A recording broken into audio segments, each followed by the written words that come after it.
guys, what is up? It's your girl Samira. In this video, guys, I am going to give you 5 tips on how to choose your broker. A lot of you guys have been asking me on how did I choose my broker, what were some little things that I was looking into, and honestly guys, I was led into choosing my broker simply because I wasn't IML at the time. But now that I have been more educated and have been in the market for 2+ years now, definitely, you know, I understand what am I looking for when it comes to a broker. So we're gonna get into the video, all right? But before we get into this video, you guys already know what to do. You have to either like, comment, or subscribe to your girl's channel because this is what? It is free, FREE. And if you are looking for a journal or simply a planner to help motivate you and just to overall structure your life when it comes to Forex, go ahead and go grab my planner, guys. It's definitely affordable and it's also very cute and luxurious. So please guys, do not become a victim to these fake pages of me because it is not me. My only account is Samir Chinye, as well as my Pit Talk Planner. Pit Talk Planner, there's nothing else, okay? So if a Pit Talk Planner 2 tries to reach out to you, that is not me. So just please guys, pay attention to these Instagram accounts because I would never reach out to you. But let's get into this video. What's up? Hey yo, Ren, turn that up. She said, show me some affection. Alright guys, so whenever it comes to a broker, you always want to understand what is a broker, okay? Because when you get into the Forex market, when you're freshly new, you want to understand where are you able to place your money to even get into the market. Because a lot of times people are like, get into Forex, but they never tell you how to get into Forex. What are you supposed to do? The first thing beginning into Forex, you want to make sure that you have a very accountable broker.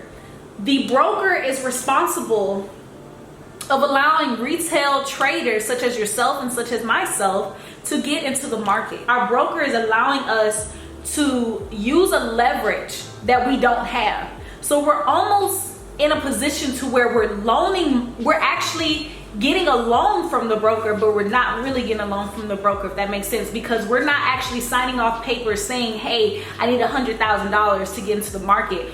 What you're doing is going with the broker that allows you to have the amount of money that you're willing to put into your account to trade off of. That's the whole purpose of a broker. The broker is like your bank. The broker altogether is the bank of Forex trading. Okay, so look at the broker in that way because that's the simplest that I can give to you.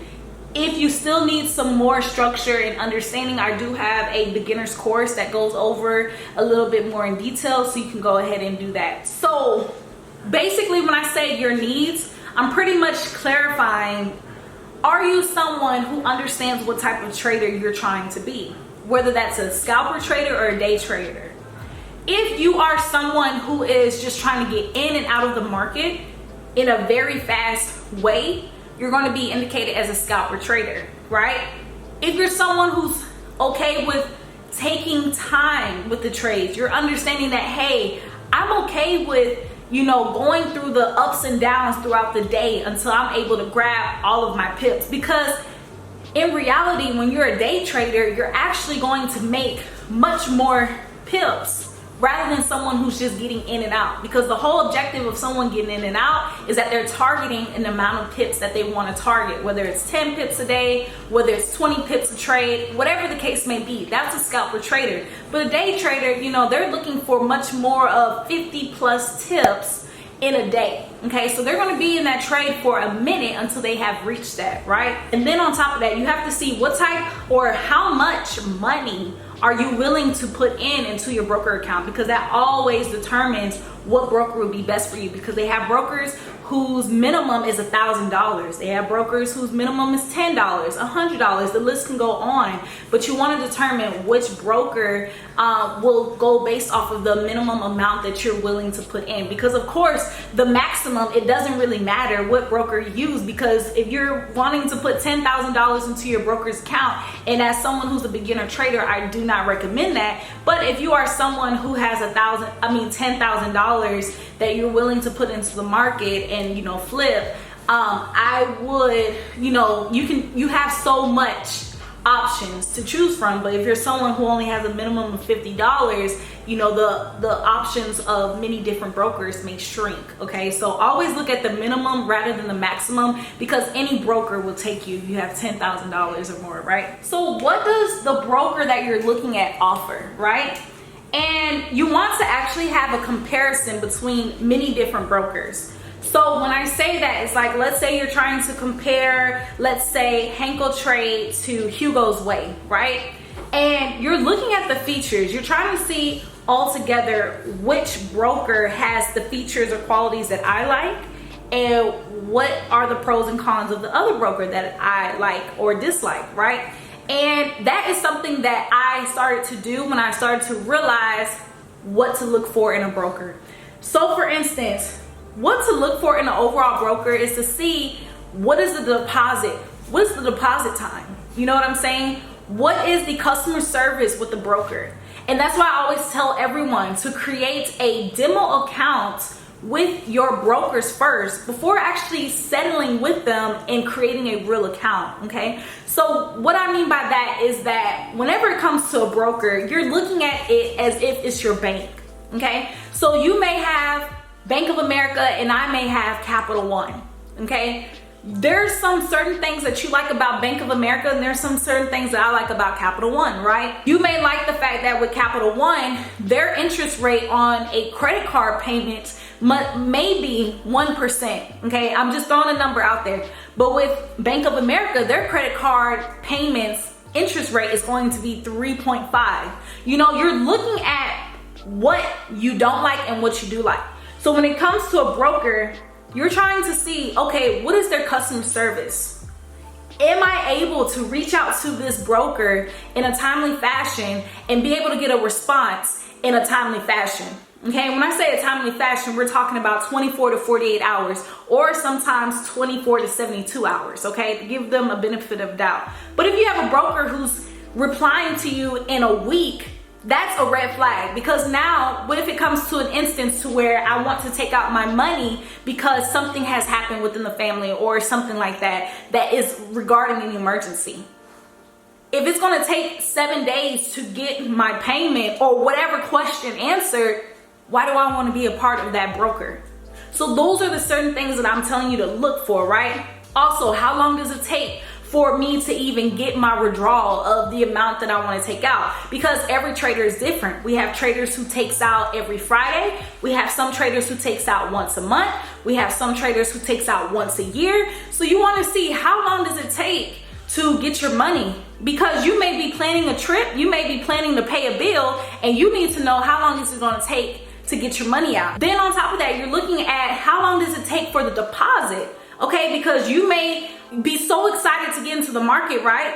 And you see that there's a good opportunity to get into the market, but you're trying to deposit your real money into your real account, and it's taking you a couple of hours, not even minutes, but it's probably taking you a couple of hours, maybe 12 to 24 hours, or maybe days, okay? And those are certain things that you want to look at. You also want to see how much are they charging per trade, okay? They have some brokers that charge you $1 per trade, okay? They have some brokers that charge you half of what your lot size is. So if you're using a 50-cent lot size, they're going to be charging you 25 cents, okay? And that may be per pip, or that just may be per the lot size. So look into that, okay? So if you're someone who's wanting to get all of your pips and money, you want to look at that. How much are they charging per pip? How much are they charging per lot size? Be familiar with that. And also, guys, another thing that what you want to look at, what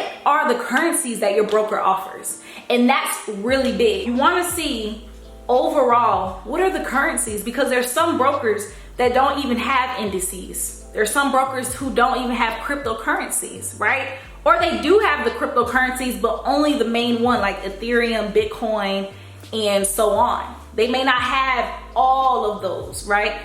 They have brokers who don't do exotics, okay? You may be someone who likes to trade South Africa, but they don't have that. So those are the certain things that you want to look into. And that's why it's important to open up a demo account so you can see, okay, is this broker being able to use all these different currencies, right? So number 3 is broker reviews.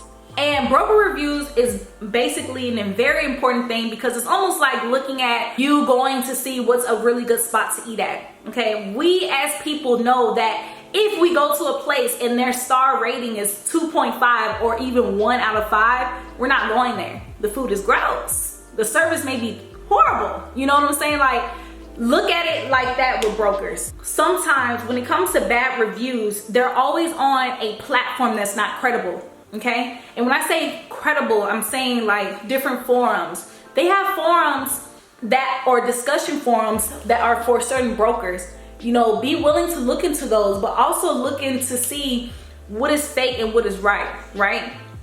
Of course, they have people all together who are going to make comments and say, oh, well, I did this, I did that, and I didn't do that. Sometimes people all together don't tell you the truth about what really happened.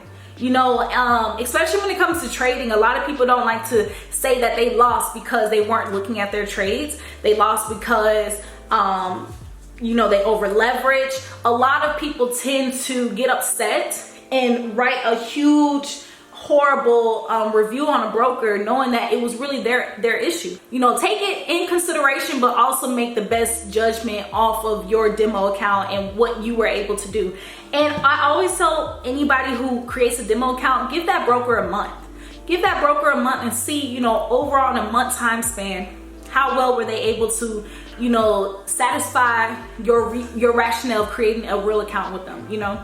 So that is something that you want to look into. Guys, the reason why I say avoid bonuses is simply because when I first started with Forex, I wanted to do a bonus. And I remember I started with Hugo's Way. And I believe with Hugo's Way, they were doing a bonus where they would give you whatever you're putting in. So I put in $100 at the time, and so they gave me $100, and I had a total of $200. But the catch is with these bonuses is that not only is it your money, but it's also the broker's money. Meaning that when you trade, you're actually trading for the broker as well, if that makes sense. What the broker is trying to do is when they give you a bonus, they're basically making you want to trade because you have to not only trade for yourself, but you have to trade for the broker, okay? So if you don't make money back for the broker that just gave you a loan, because that's pretty much what a bonus is, they're not gonna give you your money, right? So you could be trading and losing and losing and losing, but in rationale, you really just have $100. You don't have $200 because if you were to lose all of your $100, the broker's not gonna give you that $100 they gave you. That's their money. So be cautious of bonuses, guys. So overall, guys, I want you guys to create a demo account, okay? And I have a video on my channel that goes over how to create a demo account, and that's with Hanko Trade, I believe. But create a demo account. I do not want you guys creating a real account unless you have demonstrated and showed yourself that this demo account with this broker is treating you well, okay?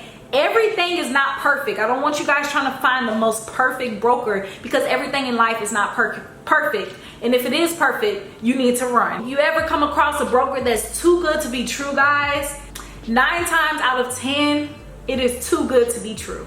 Okay, go ahead and go find you your top 3 brokers or your top 3 brokers that you have an interest in, or the top 3 brokers that you have heard so much good rapport about.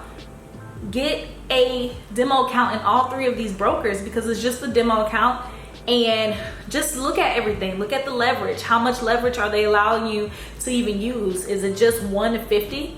Because they have brokers out there that just does 1 to 50. Do they have it to where you have 1 to 500? Look at that. What are the lot sizes? look at everything, but just pay attention to anything dealing with a broker, and you guys should be fine and ready to go with trading altogether. Peace.